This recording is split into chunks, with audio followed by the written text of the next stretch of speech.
Good morning everyone. आज का हमारा टॉपिक है बिजनेस लॉ में कंसीडरेशन। कंसीडरेशन प्रतिफल, कुछ के बदले में कुछ मिलना। एक एग्जांपल हम लेते हैं। उदाहरण के लिए मान लेते हैं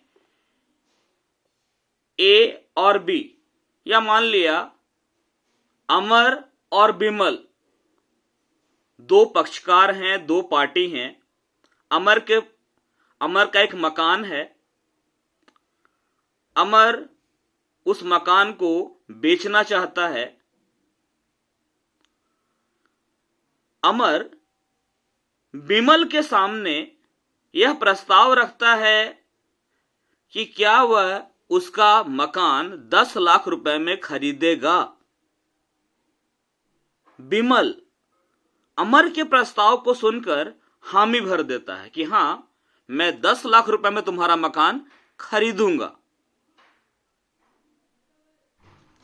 अमर ने प्रस्ताव रखा, ऑफर किया। बिमल ने उस प्रस्ताव को स्वीकार किया, एक्सेप्ट किया। एक एग्रीमेंट हो गया। और अगर जितने भी एसेंशियल एलिमेंट्स रिक्वायर्ड हैं for making a valid contract, वैध अनुबंध को करने के लिए जिन जिन आवश्यक तत्वों का होना आवश्यक है, यदि वे सभी मौजूद हैं तो ये एग्रीमेंट, यह समझौता कॉन्ट्रैक्ट कहलाएगा, अनुबंध कहलाएगा।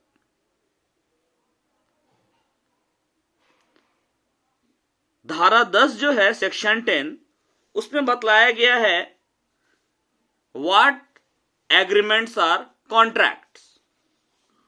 कौन से एग्रीमेंट कॉन्ट्रैक्ट कहलाएंगे। इसमें बताया गया है all agreements are contracts if they are made for a lawful consideration. हम केवल इसी पोर्शन पर फोकस कर रहे हैं। उसमें तो लिखा और भी है, लिखा है एक्चुअल में उसमें all agreements are contracts if they are made by the free consent of parties competent to contract for a lawful consideration and with a lawful object and are not hereby expressly declare to be void. लेकिन हमारे जो काम की बात है वो केवल इतनी है, all agreements are contracts if they are made for a lawful consideration. मतलब लॉफुल कंसिडरेशन के लिए किया गया जितना भी एग्रीमेंट्स है वो सब का सब कॉन्ट्रैक्ट है। इसका मतलब कंसिडरेशन जो है वो एक वैलिड कॉन्ट्रैक्ट के लिए एसेंशियल एलिमेंट्स में से एक है। कंसिडरेशन क्या है? Consideration is the price for which the promise of the other is bought. किसी दूसरे के प्रॉमिस को खरीदने की कीमत कंसिडरेशन है। कंसिडरेशन को हम हिंदी में प्रतिफल कहते हैं। कंसिडरेशन को हम यह भी कह सकते हैं something in return of something, कुछ के बदले में कुछ मिलना। जो एग्जाम्पल मैंने आपको दिया अमर और बिमल का, जिसमें अमर 10 लाख रुपए में अपना मकान बिमल को बेचने को तैयार हो जाता है और बिमल उसका मकान खरीदने को तैयार हो जाता है। तो अमर के नजरिए से देखा जाए तो अमर बिमल से प्रॉमिस पा रहा है कि वो बिमल उसे 10 लाख रुपए देगा, और बिमल को अमर से क्या मिल रहा है कि अमर बिमल को अपना मकान देगा। मतलब मकान के बदले में, घर के बदले में, हाउस के बदले में कंसिडरेशन क्या हो गया? 10 लाख रुपीस, 10 लाख रुपया। और 10 लाख रुपीस के बदले में क्या हो गया? हाउस, मकान। मतलब ए को मकान के बदले मिलेगा 10 लाख रुपया, अमर को मकान देने के बदले में क्या मिलेगा? बिमल से 10 लाख रुपया। और बिमल जो कि अमर को 10 लाख रुपया देगा, बदले में क्या मिलेगा उसको? मकान। ठीक है। तो कुछ के बदले में कुछ मिलना, किसी प्रॉमिस के बदले में कोई प्रॉमिस देना, ये सब क्या है? कंसिडरेशन है। कंसिडरेशन कुछ भी हो सकता है, पास्ट का, प्रेजेंट का, फ्यूचर का, कुछ भी। कंसिडरेशन कैश में हो सकता है, काइंड में हो सकता है, मतलब प्रतिफल वस्तु के रूप में हो सकता है, नगद रूप में हो सकता है, ठीक है, वर्तमान काल में हो सकता है, भूतकाल का हो सकता है, भविष्य में हो सकता है। लेकिन कंसिडरेशन का value in the eye of law होना चाहिए, मतलब कानून की नजरों में जो भी प्रतिफल दिया जा रहा है, जो भी कंसिडरेशन दिया जा रहा है, उसका वैल्यू होना चाहिए। कंसिडरेशन इलीगल, अवैध नहीं होना चाहिए। कंसिडरेशन लॉफुल होना चाहिए। According to section 25, all agreements without consideration are void. बिना कंसिडरेशन के, बिना प्रतिफल के किया गया समझौता शून्य है। मैंने लिखा है सब्जेक्ट टू सर्टेन एक्सेप्शंस। कुछ अपवादों को अगर छोड़ दिया जाए तो विदाउट कंसिडरेशन किया गया जितना भी एग्रीमेंट्स है वो क्या है, वॉइड है, जीरो है, नल है, ठीक है। तो एग्रीमेंट वैलिड कब होगा, जब वो विथ कंसिडरेशन हो, और कंसिडरेशन कैसा हो, लॉफुल हो, ठीक है। अब हम बात करते हैं डेफिनेशन की। डेफिनेशन जो दिया गया है कंसिडरेशन का, वो सेक्शन 2 सब सेक्शन डी में है। इंडियन कॉन्ट्रैक्ट एक्ट 1872 का जो सेक्शन 2 है, सब सेक्शन डी, यानी कि भारतीय अनुबंध अधिनियम 1872 की धारा 2 उपधारा घ में प्रतिफल को परिभाषित किया गया है, डिफाइन किया करते हुए बताया गया है, when at the desire of the promisor the promisee or any other person has done or abstain from doing or does or abstains from doing or promises to do or to abstain from doing something, such act or abstinence or promise is called consideration for the promise. जब वचनदाता की इच्छा पर वचन ग्रहीता या किसी अन्य व्यक्ति ने कोई कार्य किया है, मतलब पास्ट की बात कर रहा है, कर चुका है, और एब्सटेन फ्रॉम डूइंग, मतलब उस काम को करने से विरत रहा है, और डज करता है उस काम को, या एब्सटेन्स फ्रॉम डूइंग उस काम को करने से विरत रहता है, और प्रोमिसेस टू डू समथिंग उस काम को करने का वचन देता है, या to abstain from doing something उस काम को करने से विरत रहने का प्रॉमिस करता है, तब सच एक्ट ऐसा काम, या एब्सटेनेंस मतलब इस तरीके से काम को नहीं करना, या प्रॉमिस वचन देना, is called consideration for the promise. तो डेफिनेशन तो यही है भाई, when at the desire of the promiser the promisee or any other person has done or abstained from doing or does or abstains from doing or promises to do or to abstain from doing something, such act or abstinence or promise is called consideration for the promise. इसको हम तोड़कर पढ़ते हैं, ध्यान दीजिएगा। when at the desire of the promiser the promisee has done something, such act is called consideration for the promise.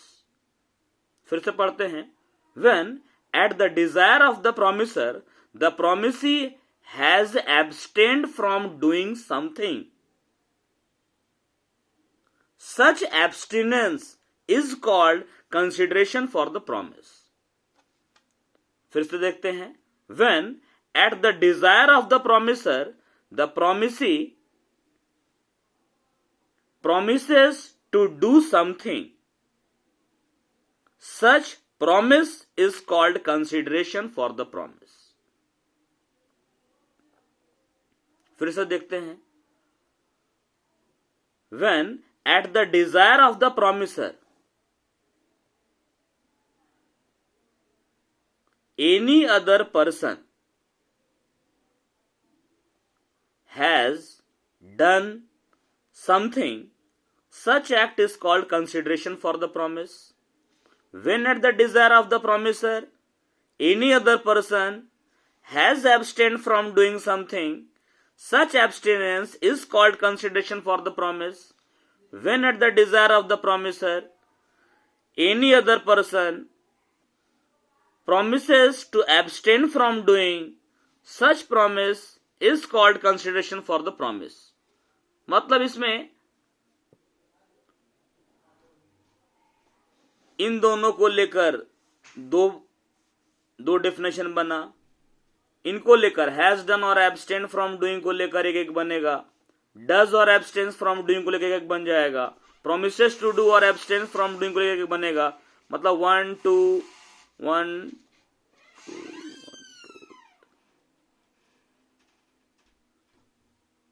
12 definitions create होगा इससे. अब अगर हम बात करें इसको, इस डेफिनेशन को अगर हम एनालाइज करें, तो एनालिसिस करने के बाद में इस डेफिनेशन का 4 कंपोनेंट्स 4 घटक निकल कर आएगा. पहली बात तो ये है, द एक्ट और एब्स्टिनेंस और promise which forms the consideration for the promise must be done at the desire of the promiser. मतलब जो भी काम किया जाएगा या काम नहीं किया जाएगा या प्रॉमिस दिया जाएगा, जिसको हम प्रॉमिस के बदले में कंसिडरेशन समझ रहे हैं, वो प्रॉमिसर के डिजायर पर होगा. मतलब जो भी काम किया जाएगा या नहीं किया जाएगा या प्रॉमिस किया जाएगा उस काम को करने या नहीं करने का, वो वचनदाता की इच्छा पर होगा. वचनदाता का जो डिजायर होगा, प्रॉमिसर का डिजायर, उस पर होगा. दूसरी बात यह है, it must be done by the promisee or any other person. मतलब कंसिडरेशन या तो प्रॉमिसी देगा वचन ग्रहीता, या उसके बदले कोई other person.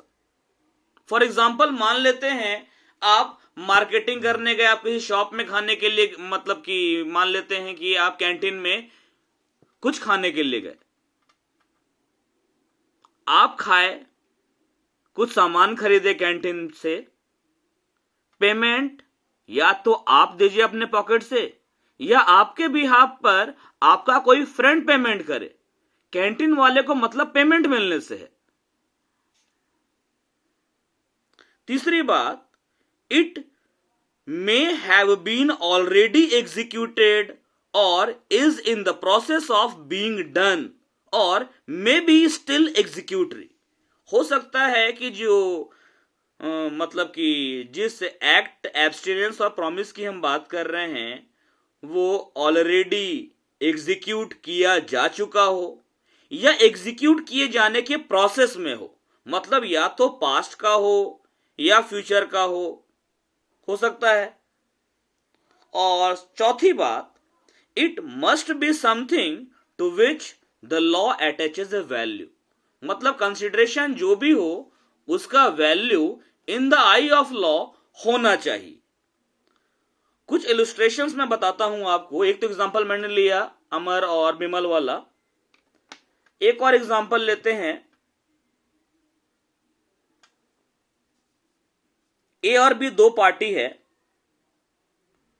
A promises to maintain B's child and B promises to pay A rupees 20,000 yearly for the purpose. A नाम का जो व्यक्ति है वह B नाम के व्यक्ति को वचन देता है कि वह उसके बच्चे की देखभाल करेगा, और B जो है इस बात के बदले में ए नाम के व्यक्ति को वचन देता है कि वह उसे सालाना 20,000 रुपए देगा. Here the promise of each party is the consideration for the promise of the other party. यहां क्या है कि हर एक पार्टी का जो वचन है वह दूसरे पार्टी के वचन के लिए प्रतिफल है। एक और उदाहरण लेते हैं। ए और बी दो पार्टी है, मान लिए ए प्रोमिसेस टू पे B ₹1 lakh at the end of 6 months if C, ये भी पार्टी का नेम है, who owes that sum to B fails to pay it। मतलब बात यह है, बी नाम का जो आदमी है वह सी नाम के आदमी को ऑलरेडी 1 लाख रुपया उधार दे चुका है। बी सी को 1 लाख रुपया उधार दे चुका है। अब ए जो है वो बी को प्रॉमिस करता है कि अगर 6 महीने में 6 months में सी तुम्हारा पैसा तुमको नहीं लौटाता है तो वो पैसा तुमको हम लौटाएंगे, 1 लाख रुपया। और इसी प्रॉमिस के आधार पर बी जो है वो सी को 6 महीने का टाइम देता है। मतलब सीन क्या है कि सी जो है, सी नाम का व्यक्ति बी नाम के व्यक्ति से ऑलरेडी 1 लाख रुपया उधार लिया हुआ है।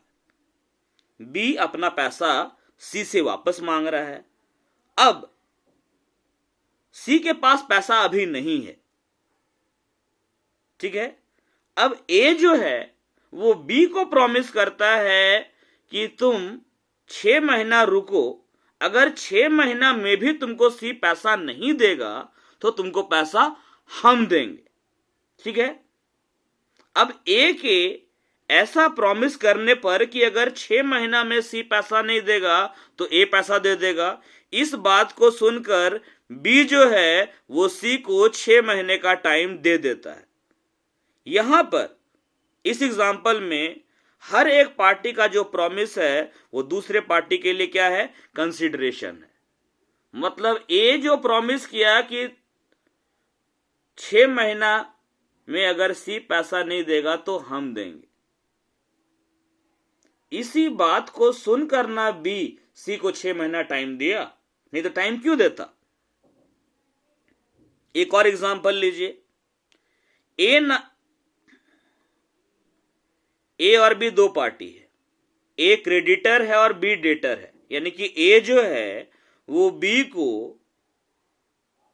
कुछ पैसा, कुछ सामान उधार दिया था, कुछ पैसा उधार दिया था मान लेते हैं। मान लिए कि ए बी को 50,000 रुपया उधार दे चुका है। अब ए बी से अपना पैसा वापस मांग रहा है, ठीक है। बी पैसा नहीं लौटा रहा है तो ए अब बी को ये धमकी दिया कि अगर तुम मेरा पैसा नहीं लौटाओगे तो हम कोर्ट में मुकदमा दायर कर देंगे, कोर्ट में तुम्हारे अगेंस्ट में केस फाइल कर देंगे। अब क्या होता है कि बी जो है, जो उधार लिया है, डेटर, कर्जदार, ऋणी, बी जो है वो ए को बोलता है कि भाई तुम केस मत करो मेरे ऊपर 1 साल तक, हमको समय दे दो।